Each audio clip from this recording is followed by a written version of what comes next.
Halo Sobat Givers, saya Antoni Suparno, salam dunia satu keluarga.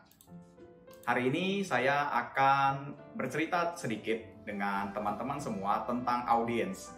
Nah, mungkin kita akan berpikir audiens seperti apa sih akan kita ceritakan hari ini di forum online ini ya teman-teman. Nah, kita akan berbicara tentang transforming audience into users. Artinya ada pergeseran fungsi, pergeseran makna antara audiens dan user, karena saat ini semua hal dimungkinkan oleh sosial media, termasuk transformasi antara audiens menjadi seorang users di sosial media. Apa sih yang berubah di antara semua hal ini, teman-teman? Nah, ketika kita berhubungan dengan sosial media, ketika kita masuk ke dunia sosial media, maka hal yang berubah adalah yang pertama, kita akan menemukan sebuah dunia di mana semakin user-centric communications. Artinya, komunikasi yang kita lakukan semakin berpusat kepada user, kepada orang-orang yang melakukan komunikasi itu sendiri. Artinya, komunikasi yang dilakukan adalah komunikasi dua arah. Bukan hanya komunikasi satu arah yang disampaikan antara satu orang ke satu orang yang lainnya, tapi orang yang lainnya itu juga punya hak untuk membuat sebuah respon kepada si pemberi pesan tadi. Yang kedua, kita akan meningkatkan sense of community. Artinya, setiap orang yang berada di sosial media, mereka akan merasa ada kelompok mereka tersendiri. Ada kelompok-kelompok hobi misalnya, atau misalnya ada kelompok hal-hal yang mereka sukai, ada isu-isu yang mereka sukai, lalu mereka akan berkumpul menjadi satu kelompok. Artinya sense of community-nya akan meningkat, semakin banyak kelompok-kelompok yang beredar. Kemudian yang ketiga adalah semakin besar partisipasi positif atau positive participatory. Nah, itu terjadi karena ada behavior change. Artinya dulu mungkin semua orang cuek begitu ya, semua orang merasa oh mungkin ada hal yang tidak perlu saya ketahui, tidak perlu saya campuri. Tapi saat ini terdapat behavior change, perubahan perilaku yang memungkinkan semua orang untuk berpartisipasi secara aktif di media sosial. Terkait apa? Terkait isu yang mereka sukai sebenarnya. Tidak semua isu juga mereka akan masuk. Tapi media sosial memungkinkan mereka untuk berpartisipasi lebih aktif lagi daripada sebelumnya. Nah, kalau ditanya apa sih yang berubah setelah dan sebelum media sosial itu ditemukan di dalam kehidupan masyarakat, maka yang berubah adalah passive audience, yang tadinya audience itu tidak memberikan semacam respon. Sekarang mereka sudah bisa memberikan semacam respon atas pesan yang disampaikan kepada mereka. Artinya mereka bertransformasi dari passive audience menjadi active audience. Dan tidak hanya sampai di sana, mereka juga melakukan endorsement produk secara langsung. Artinya mereka bisa berbicara tentang produk secara langsung di media sosial, bahkan di marketplace terhadap sebuah brand tertentu. Nah, ini tentu menjadi hal yang bisa dibilang kita rasakan sendiri, tapi juga adalah hal baru yang ditemukan di dalam teori komunikasi dan teori pemasaran. Semua orang berhak untuk berbicara tentang apapun itu. Ini mengingatkan saya terhadap sebuah jurnal yang pernah saya baca, yaitu yang ditulis oleh Long Kang Van Mongkol di tahun 2015 tentang konsep post-modern branding paradigm. Di sini berbicara bahwa semua orang dengan media sosialnya berhak membicarakan, mempromosikan, dan memperkenalkan produk yang mereka sukai kepada orang-orang di sekitar mereka. Nah, itu disebut sebagai post-modern branding paradigm. Dan ini sedang terjadi. Apa yang kemudian kita lihat, apa yang menjadi realitas atau menjadi kenyataan paling baik yang bisa menggambarkan kondisi yang disebutkan dari jurnal tadi. Kita bisa lihat sekarang semakin banyak YouTuber, content creator, content writer, food blogger, dan lain-lain sebagainya. Artinya mereka itu dengan sosial media yang mereka miliki, dengan kemampuan yang mereka miliki dalam komunikasi tentunya juga, mereka punya kemungkinan untuk berbicara produk lebih jauh, membranding produk lebih jauh, yang bisa kita sebut dalam jurnal yang tadi yaitu post-modern branding paradigm. Tentunya saudara-saudari, teman-teman, yang muncul dari fenomena ini bukan hanya hal-hal positif, tentu juga ada hal negatif. Nah, mungkin kita pernah menemukan bahwa ada sebuah produk yang mendapatkan bad review dari customernya, dari audiensnya, atau bahkan dari user sosial media dengan bahasa yang kita gunakan di dalam course ini, teman-teman. Nah, kita bisa ambil contoh yaitu sebuah PR krisis yang pernah kita saksikan bersama-sama itu di tahun 2008. Saat itu ada seorang musisi bernama Dave Carroll. Beliau adalah musisi asal Kanada. Kemudian suatu hari dia ingin melakukan sebuah perjalanan konser dari kota di Kanada bernama Halifax ke Nebraska di Amerika Serikat. Nah, dalam perjalanan beliau menggunakan pesawat United Airlines. Nah, selama perjalanan sebelum pesawat itu take off, ada seseorang yang mengatakan bahwa, wah, gitar itu dilempar di bagasi di luar sana. Akhirnya Carroll melihat ke sana, ternyata itu adalah perangkat gitar yang dia bawa untuk konser.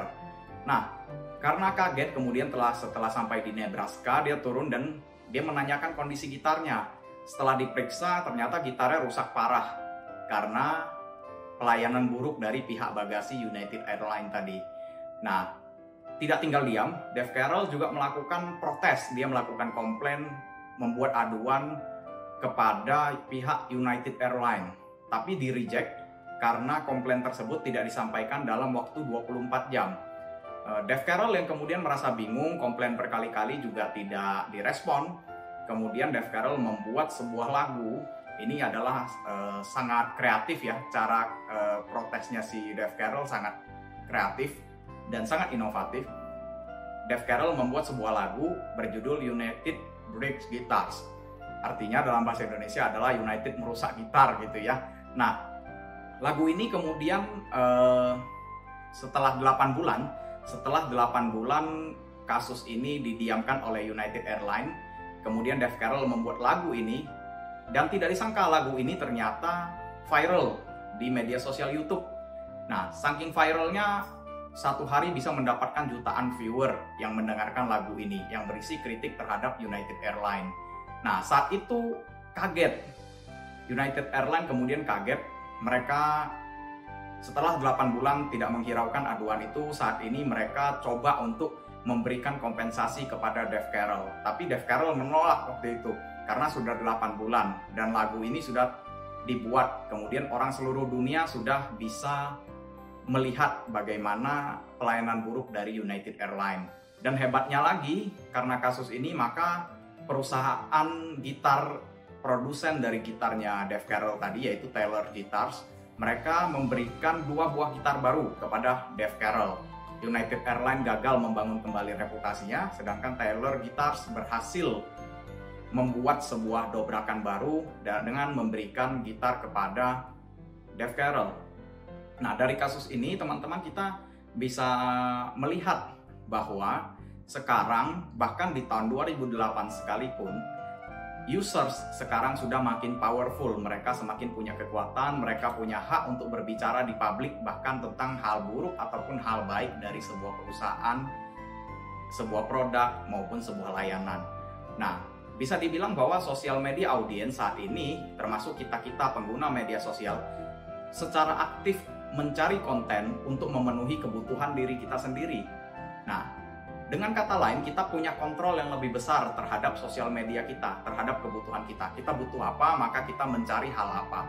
Kita misalnya ingin mencari konten tentang durian, maka bisa kita cari konten tentang durian.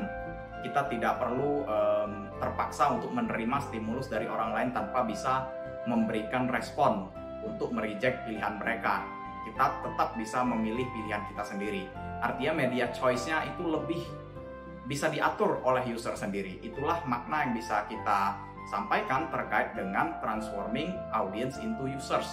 Nah, jadi bukan lagi audience itu menerima tanpa bisa memberikan respon. Tapi users, dia juga pengguna, sama dengan perusahaan sebagai pengguna media sosial. Ada hal yang tidak baik, maka users bisa menyampaikan hal itu. Ada hal yang baik, sebaliknya mereka juga bisa menyampaikannya.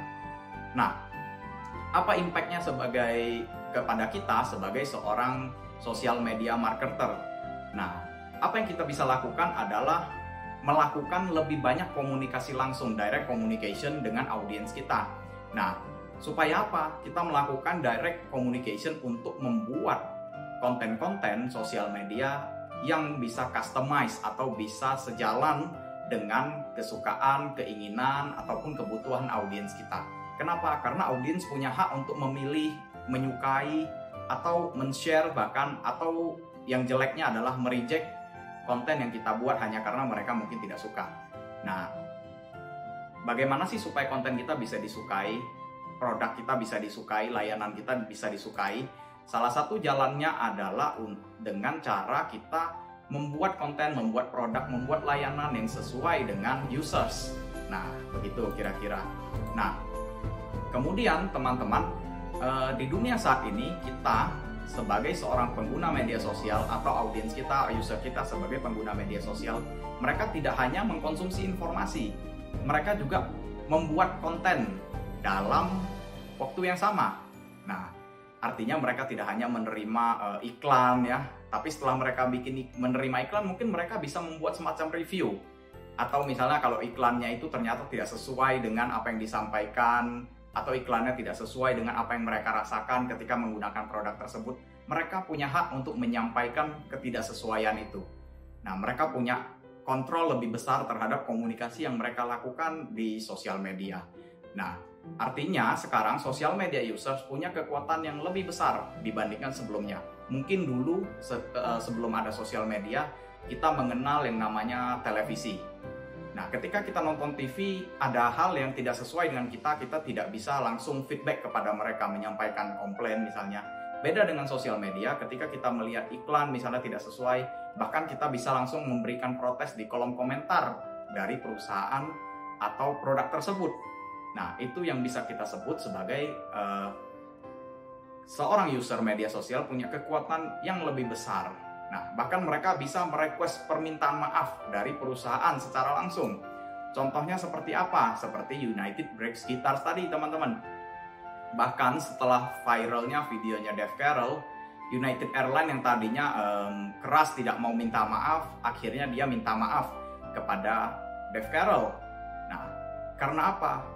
Mungkin dengan kekuatan seorang Dave Carroll tidak mungkin bisa membuat perusahaan sebesar United Airlines untuk minta maaf. Tapi karena ada kekuatan besar dari users ya, users yang sudah empower atau users yang sudah punya kekuatan lebih di media sosial, mereka punya sense of community yang besar, mungkin sama-sama pernah dirugikan karena masalah bagasi di airline-airline lain atau di United Airlines sendiri. Mereka punya sense of community yang sama, mereka punya kekuatan yang besar, lalu secara bersama-sama mereka menuntut sebuah pertanggungjawaban dari perusahaan tadi. Nah, itu kembali lagi ke pembicaraan kita di awal. Nah, kemudian teman-teman mungkin ada satu kasus lagi yang bisa kita ingat, yaitu Eiger. Nah, Eiger adalah produk perlengkapan dari olahraga, perlengkapan olahraga ya teman-teman, yang itu sering digunakan oleh masyarakat Indonesia. Nah, kemarin sempat ada PR krisis yang menerpa mereka, yaitu saat ada seorang YouTuber membuat review secara video untuk produk mereka, lalu ada surat teguran, dalam tanda kutip surat teguran yang disampaikan kepada YouTuber tersebut untuk mereview dengan lebih baik, mungkin dengan kualitas warna yang lebih baik, dengan kualitas video yang lebih baik. Padahal si YouTuber itu melakukan review secara cuma-cuma. Dia hanya mengungkapkan apa yang dia rasakan tentang produk tersebut. Sama dengan Dave Carroll tadi, si YouTuber juga menyampaikan hal tersebut di media sosial, salah satunya Twitter. Karena ada sense of community yang tadi, user yang semakin kuat kebersamaannya, pengaruhnya semakin besar, akhirnya Eiger mau tidak mau juga minta maaf kepada si YouTuber. Nah, artinya teman-teman sekarang user itu punya kekuatan yang lebih besar, bolak-balik sama teman-teman. Nah, kita bisa pahami bahwa saat ini user di media sosial punya kebutuhan yang unik. Mereka memenuhi kebutuhan mereka yang unik dengan mencari konten yang spesifik, yang sesuai dengan life situation-nya mereka. Nah, artinya teman-teman, kita sebagai seorang marketer media sosial perlu punya keahlian lebih, atau punya feeling, atau punya insting lebih untuk menangkap life situation seperti apa sih yang harusnya sesuai dengan users kita. Hal-hal viral apa sih yang positif yang kita bisa jadikan konten untuk men-trigger atau untuk menstimulus users kita di media sosial. Nah, bagaimana caranya? Yaitu dengan masuk secara langsung ke user kita, berbicara kepada mereka, menjadi hal yang dekat dengan mereka. Nah, kita bisa lihat teman-teman, saat ini semua hal termasuk promosi, marketing strategi itu dipengaruhi oleh users. Nah, mau tidak mau, social media marketer itu mengikuti karakteristik, mengikuti keinginan dan kebutuhan dari users untuk bisa eksis dalam marketplace. Nah, suatu hari dalam marketing strategis kita perlu sebagai seorang praktisi marketing, terlebih social media marketing, kita perlu memikirkan media apa yang cocok untuk kita pilih untuk mempengaruhi users kita.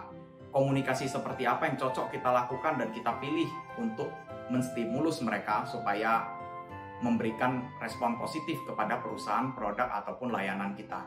Nah, semua hal itu teman-teman bisa kita dapatkan ketika kita sudah mulai memahami ciri-ciri daripada users kita. Misalnya dari umur, bagaimana di degree umur tertentu mereka itu punya karakteristik tertentu, kemudian gender, education, background, social economic status, nah etnik, ataupun hal-hal lainnya itu adalah semacam data penting kepada kita sebagai social media marketer, karena dengan data-data tersebut kita bisa membuat customized content yang sesuai untuk pengguna media sosial kita, audiens kita. Nah, jadi teman-teman, tidak ada cara lain untuk memahami users kita yang tadi adalah transformasi dari audiens. Audiens mungkin tidak bisa memberikan respon, sekarang users bisa aktif memberikan respon. Mungkin bisa membuat perusahaan kita semakin jelek atau membuat perusahaan kita semakin bagus.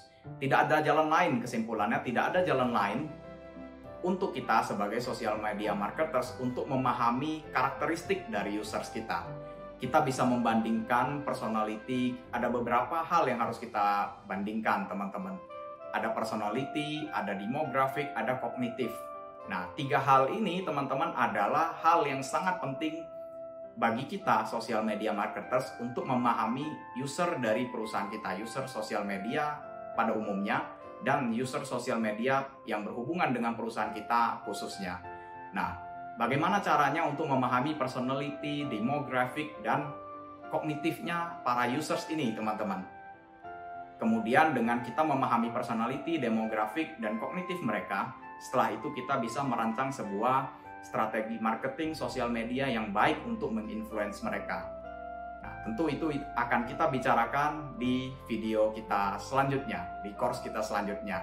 Nah, mungkin Anda akan penasaran, maka terus ikuti video ini di sesi pertemuan berikutnya.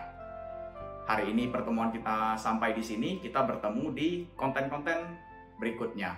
Saya Antoni Suparno, salam dunia satu keluarga.